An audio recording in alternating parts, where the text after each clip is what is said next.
pumunta kami dito para humingi ng hustisya sa pang-aabuso ng ahensya ng gobyerno. Yan po ay National Telecommunications Commission. Sinupil nila ang aming karapatan sa mamahayang pabahayag without giving us our day in court. Imagine mo, hindi kami binigyan. Kung ito ay mangyayari sa SMNI, ito ay maaaring mangyari maski kanino man dito ngayon sa press conference na ito. We were given 15 days to file our response sa NTC. But ang problema nito, binigyan nga kami ng pagkakataon na mag-respond but may suspension na.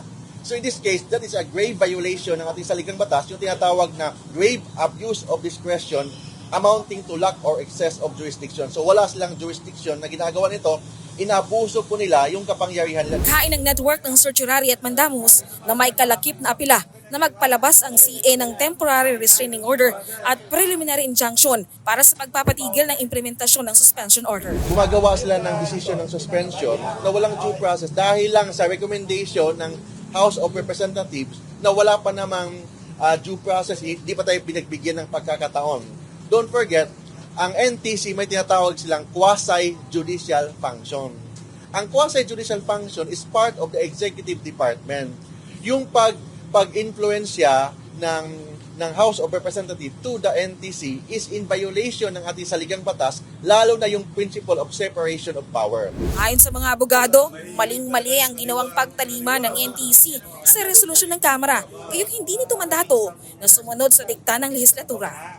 Hindi maaring i-adapt ng NTC ang ginawa ng House because ang House po, ibang poder yon, inquiry in aid of legislation. Ang ginawa nila, sinurrender nila, ginib up nila yung bataan at niyakap nila ang Kamara. Mali po yon, maling-mali.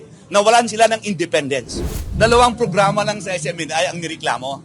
Yung po ay gikan sa masa para sa masa at yung laban kasamang bayan. Bakit yung buong network? Hirit pa ng kampo na kung may nilabag man ang ilang programa ng SMNI, ay hindi dapat madamay dito ang buong network. Anong epekto sa lahat? Sa industriya, sa ibang mga radio station, sa ibang TV stations, sa mga dyaryo. Anong epekto? Chilling effect. Kakabahan ka na. Bawal pala mag-criticize sa office of the speaker. Yun ang bawal pala mag-criticize sa members ng Kamara. Yun ang epekto nitong ginawang pagbubusal sa SMNI. Ang ginawa umano ng NTC ay maaaring magdulot ng chilling effect sa iba pang mga mamahayag sa bansa. Lumalabas na bago pa ang pagdinig ng NTC sa mga ligasyon ay nagpalabas na agad ito ng kaparusahan sa network. Kaya naman Huwebes ng umaga, dumulog na ang SMNI sa pamamagitan ng mga abogado nito na sina Attorney Mark Tolentino at Attorney Rolex Suplico sa Court of Appeals o CA para ireklamo ang NTC.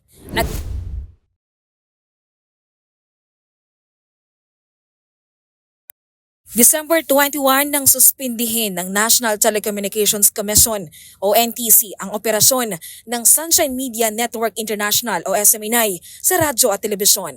Ito ay pagkaraang ipasa ng Kamara ang resolusyon na naghihimok sa NTC na suspindihin ang network dahil umano sa mga paglabag. Bagay na para sa SMNI ay hindi katanggap-tanggap, lalo pat hindi nabigyan ng pagkakataon ng network na makapagpaliwanag at sumagot sa show cause order ng NTC bago ang pagpapataw ng suspensyon. Matatandaan na kasunod ng pag-i-issue ng NTC ng show cause order para sa network ay nagpalabas agad ito ng suspension order na immediately executory. Lumalabas na bago pa ang pagdinig ng NTC sa mga ligasyon ay nagpalabas na agad ito ng kaparusahan sa network.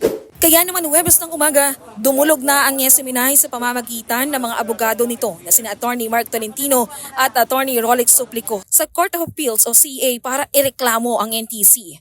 Naghain ng network ng Sortiorari at Mandamus na may kalakip na apila na magpalabas ang CA ng Temporary Restraining Order at Preliminary Injunction para sa pagpapatigil ng implementasyon ng suspension order. Pumunta kami dito para humingi ng hustisya sa pang-aabuso ng ahensya ng gobyerno.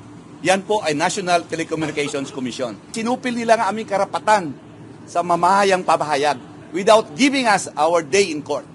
Imagine mo, hindi kami binigyan. Kung ito ay mangyayari sa SMNI, ito ay maaaring mangyari maski kanino man dito ngayon sa press conference na ito. We were given 15 days to file our response sa NTC. But ang problema nito, binigyan nga kami ng pagkakataon na mag-respond but may suspension na. So in this case, that is a grave violation ng ating saligang batas, yung tinatawag na grave abuse of discretion amounting to lack or excess of jurisdiction. So wala silang jurisdiction na ginagawa nito, inaabuso po nila yung kapangyarihan nila. Ayon sa mga abogado, maling-mali ang ginawang pagtalima ng NTC sa resolusyon ng Kamara, kayong hindi nito mandato na sumunod sa dikta ng lehislatura. Gumagawa sila ng decision ng suspension na walang due process dahil lang sa recommendation ng House of Representatives na wala pa namang due process, hindi pa tayo pinagbigyan ng pagkakataon. Don't forget, ang NTC may tinatawag silang quasi-judicial function. Ang quasi-judicial function is part of the executive department. Yung pag-influensya ng House of Representatives to the NTC is in violation ng ating saligang batas, lalo na yung principle of separation of power. Hindi maaring i-adapt ng NTC ang ginawa ng House because ang House po, ibang poder yon, inquiry in aid of legislation. Ang ginawa nila, sinurrender nila, ginib up nila yung bataan at niyakap nila ang Kamara. Mali po yon, maling-mali. Nawalan sila ng independence. Hirit pa ng kampo na kung may nilabagman ang ilang programa ng SMNI ay hindi dapat madamay dito ang buong network. Dalawang programa lang sa SMNI ang nireklamo. Yung po ay gikan sa masa para sa masa at yung laban kasamang bayan. Bakit yung buong network ay Ang ginawa umano ng NTC ay maaaring magdulot ng chilling effect sa iba pang mga mamahayag sa bansa. anong epekto sa lahat? Sa industriya, sa ibang mga radio station, sa ibang TV stations, sa mga dyaryo. Anong epekto? Chilling effect. Kakabahan ka na. Bawal pala mag-criticize sa office of the speaker. Yun ang bawal pala mag-criticize sa members ng Kamara. Yun ang epekto nitong ginawang pagbubusal sa SMNI. Sa kabila naman ng suspensyon ay mapapanood pa rin sa mga social media sites ang mga programa ng SMNI.